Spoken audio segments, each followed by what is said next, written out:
Krista, puspusa na ang paghahanda at Kalingap Mikoy kinakabahan. Bakit kaya? Ang buong detalye sabay-sabay po nating alamin at pag-usapan ngayong araw. Pero bago po ang lahat, isang mapagpalang araw at gabi sa inyong lahat. Mega love shoutout sa lahat ng ating listeners, viewers, and subscribers saan mang sulok ng mundo, Mapalundon, Visayas at Mindanao. Lalong-lalo na po sa ating mga kababayang OFW. Kamusta po kayo mga kalingap? Mabuhay po kayo hanggat gusto nyo. At kung bago ka pa lang sa aking munting YouTube channel, huwag ka nang mahiyang mag-subscribe, like, share, and comment. Huwag mo na rin kalimutang i-click ang notification bell nang sa ganon ay updated ka sa aking mga paparating na video. At syempre, patuloy po natin suportahan si Kalingap Rob at ang ating ama ng Kalingap, ang nag-iisang founder, si Kuya Val Santos Matubang. Kung maaari po ay no skip ads nang sa ganon ay mas marami pa tayong malingap na nangangailangan at konting paunawa po kung maaari ay tapusin nyo muna ang kabuwang video nang sa ganon ay akma ang inyong mga komento. At yun nga po mga kalingap at nalalapit na ang April 5 kung saan ay rarampa ang ating Bebe CJ. At dahil nga po dito mga kalingap ay puspusang pinaghahandaan ito ng ating Bebe Krista. So para po mas fit and sexy ay nag-gym po siya at nagpatulong kay Kalingap Beshi at kay Kalingap Rain. Nakakatuwa naman itong si Krista kahit po sa kabila ng kanyang busy schedule ay talagang naisisingit pa niya yung pag-gym. Alam naman po natin, busy siya sa school, no? Talented, napakadaming ginagawa, marami pong activities, pero naisisingit pa rin niya ang mag-gym. At maganda po itong disiplina, lalo na po pagdating sa ating katawan, ay syempre, hindi po dapat natin pabayaan. At kung mapapansin nga po natin mga kalingap, ay alam po natin si Krista nitong nakaraan ay alam naman po natin medyo tumataba. Pero yung tiyan niya ay maliit pa rin, no? Hindi lumalaki. Pero yung kanyang cheeks, no? Makikita naman natin medyo talagang nagkakaroon ng laman. Pero nakakatuwa lang din dahil yung katawan ni Krista ay bilugan. Kumbaga hindi po siya payat, hindi rin mataba.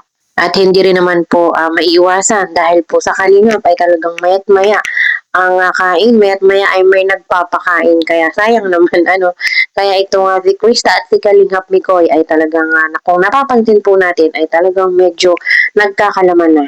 At yun nga po mga kalingap, talagang usapang kainan ay malapit na ang birthday ng ating Bebe CJ. Talagang busog-busog na naman. Talagang kakain na naman si Kalingap Mikoy at si Krista. So babawiin na naman nila at aalisin yung mga taba-taba. Itong si Kalingap Mikoy, lately, kung atin nga po napapanood, ay talagang nagbabawas ng timbang. No, nagbabike, nag-exercise, kung ano-ano na, no, para mabawasan ang mga taba-taba. Pero sabi nga, ay tamang disiplina lang sa pagkain para po iwas din sa mga sakit, sa mga high blood, sa sugar, at kung ano pa.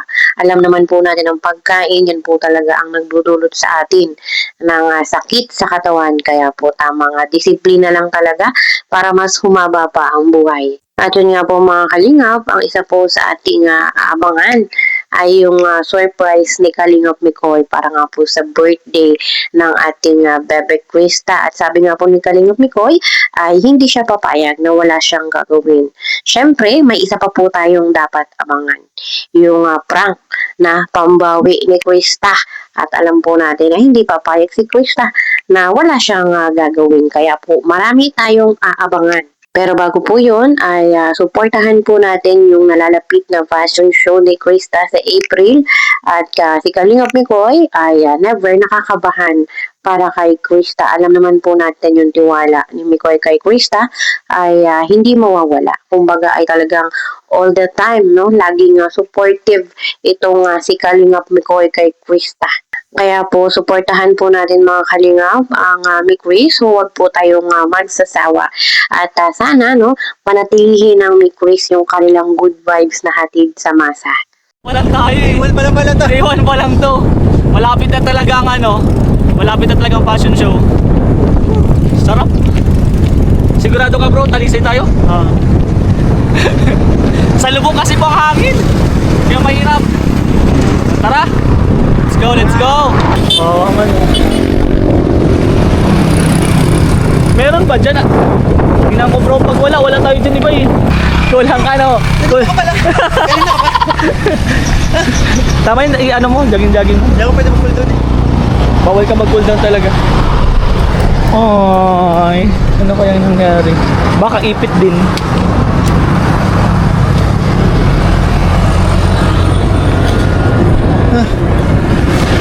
May tubeless po pa kasi. Wala ata, maliit. Walang ano? Medyo maliit. May tubeless po ba sa bike? Wala. Meron. Ah, meron bro. Pwede pala. Para bumba-bumba lang. Kapalit tayo yung rim. Oh, oh, rim din. Ano kayang butas nito? Buti hindi pa tayo masyado na sakto.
Grabe yung exercise na yun.